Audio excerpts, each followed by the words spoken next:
तो मेरे प्यारे दोस्तों, आज मैं आपको इस वीडियो में एक ऐसा महत्वपूर्ण चैप्टर कराने जा रहा हूँ जो एग्जाम में भर भर के क्वेश्चन देखने को मिलते हैं। और इसके बिना तो फिर क्या ही बोलूँ। ये जानते हो, ये घर का कुर्सी जैसा होता है। अगर ये कंप्लीट नहीं है तो आप फिर एग्जाम में अच्छे नंबर मैथ में नहीं ला सकते हो। तो चलो बिना कोई बकवास किए मैं शुरू करता हूँ। और इस चैप्टर का नाम है त्रिभुज।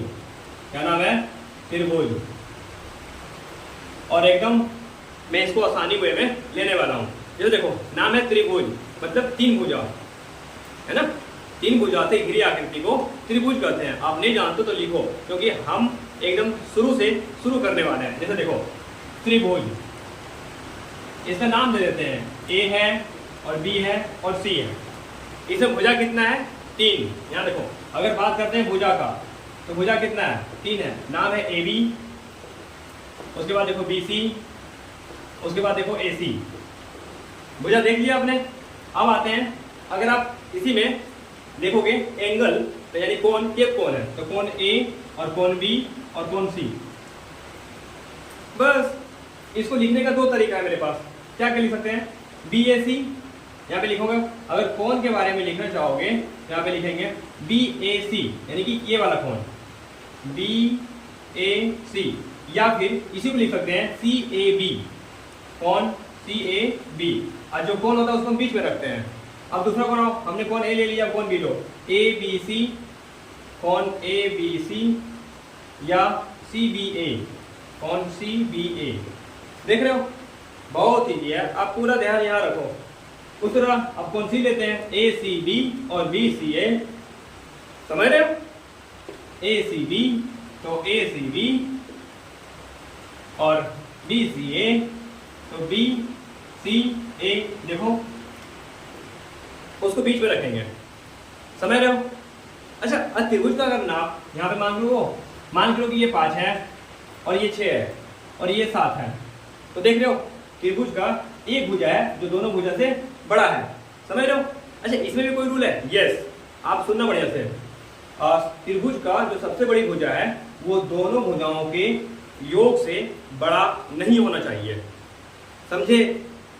हमने जान लिया था कि कोण कितना होता है, भुजाएं कितनी होती है, और त्रिभुज का जो शर्त था हमने वो पढ़ लिया। अब पढ़ेंगे त्रिभुज का प्रकार। तो देखो, त्रिभुज दो प्रकार के होते हैं, एक भुजा के आधार पर और एक कोण के आधार पर। तो भुजा के आधार पर त्रिभुज तीन प्रकार के होते हैं: समबाहु त्रिभुज, समद्विबाहु और विषमबाहु। देखो, समबाहु त्रिभुज, नाम है समबाहु, मतलब क्या? तीनों भुजा समान होनी चाहिए, यानी वैसा त्रिभुज जिसका तीनों भुजा समान हो उसे समबाहु त्रिभुज कहते हैं। और समद्विबाहु में द्वि, यानी दो बाहु, बाहु मतलब भुजा, तो वैसा त्रिभुज जिसका दो भुजा बराबर हो उसे समद्विबाहु। विषम मतलब असमान, यानी वैसा त्रिभुज जिसका तीनों भुजा असमान हो, यानी बराबर नहीं हो। आओ मैं एग्जाम्पल से दिखाता हूँ। पहला का एग्जाम्पल देखो, कितना इजी है। तीनों बराबर, तो 3 3 3। समबाहु में क्या लेंगे? दो बराबर, ये 3 ये 5। अब विषमबाहु में तीनों अलग अलग, ये 3 ये 4 ये 5। समझ रहे हो? चलो अब आते हैं कोण के आधार पर। तो कोण के आधार पर तीन प्रकार के त्रिभुज: न्यून कोण त्रिभुज, यानी वैसा त्रिभुज जिसका प्रत्येक कोण 90 से छोटा हो और योगफल उसका 180 आना चाहिए।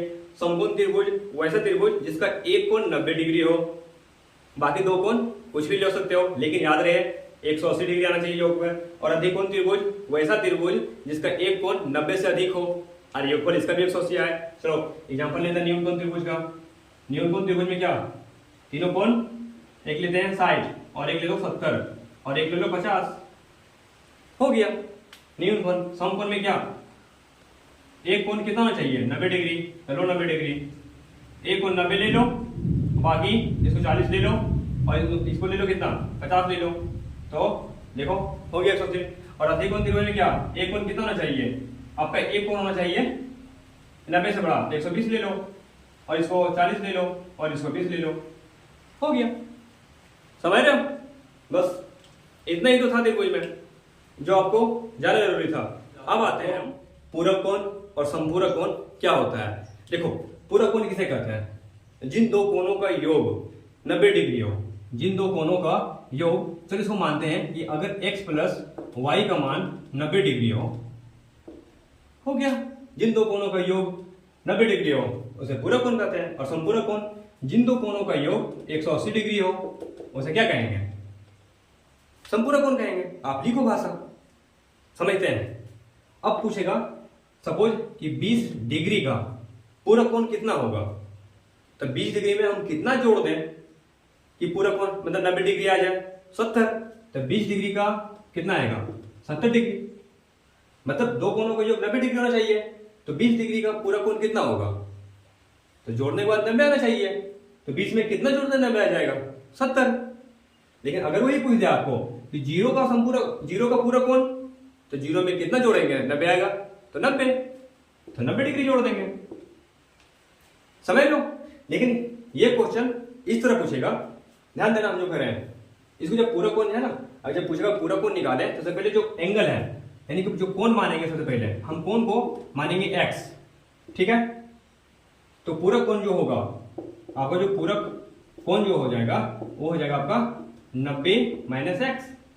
अब पूछेगा क्वेश्चन कि वह कोण ज्ञात करें जो अपने पूरक कोण का 4 गुना हो।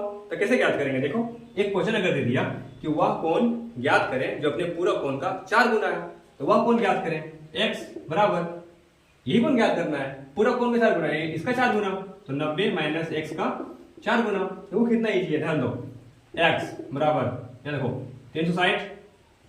360 और माइनस में 4x। देखो x इधर 4x है, इधर आके प्लस आ जाएगा, उतना तो आपको मालूम होगा। तो 5x इक्वल टू 360, x काटोगे, यहाँ पे काटोगे इसको, टोटल अगर 360 और बटे में 5 करोगे, अगर काटोगे तो 5 सती 35 यानी 72 डिग्री के आसपास आ रहा है, समझे। अब आते हैं संपूरक कोण में, जिन दो कोणों का योग कितना हो, 180 डिग्री हो। अगर पूछ दिया आपको कि 30 डिग्री का संपूरक कोण ज्ञात करो, तो आपको पता होना चाहिए 30 डिग्री में कितना जोड़ दें कि 180 आ जाए, तो 150, तो 150 डिग्री। इसी तरह का ये भी है, वो खास नहीं है, सिर्फ झूठ में आप उसको टफ बनाते हो, ध्यान दो। अब अगर पूछे हम आपको कि 40 डिग्री का संपूरक कोण, तो 140।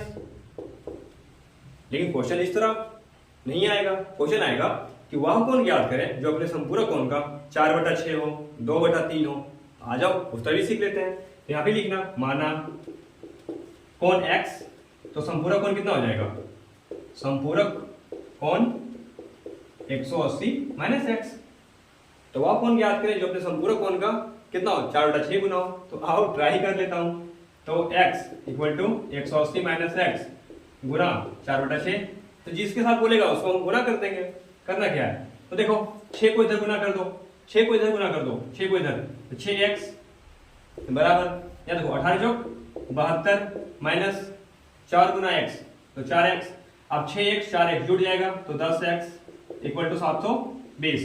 तो x इक्वल टू 720 बटा 10, काटोगे तो x मान कितना, 72 डिग्री हो गया।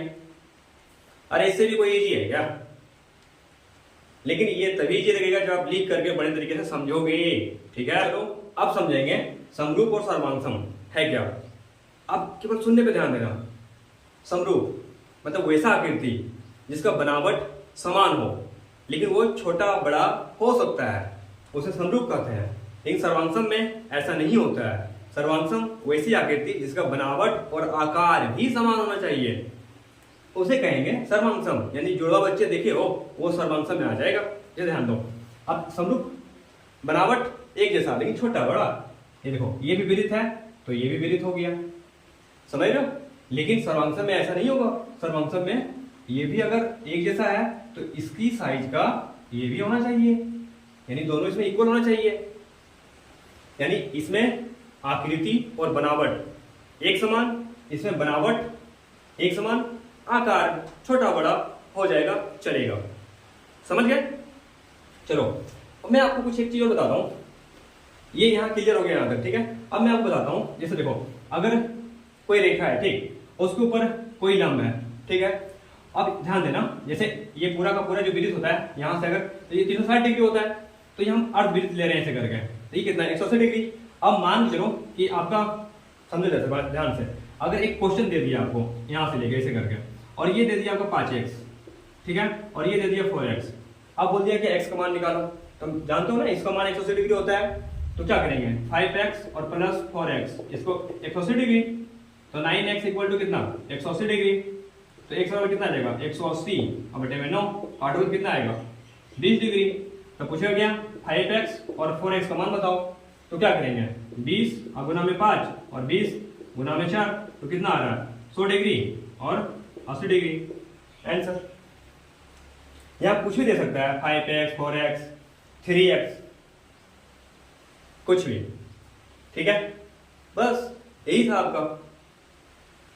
उम्मीद है कि आपको वीडियो अच्छा लगा होगा और आपने लिखा भी होगा बढ़िया तरीके से। आप जाओ नोट्स बढ़िया से बनाओ और घर में पढ़ो, मैथ में एक भी नंबर कटने नहीं देना, ठीक है।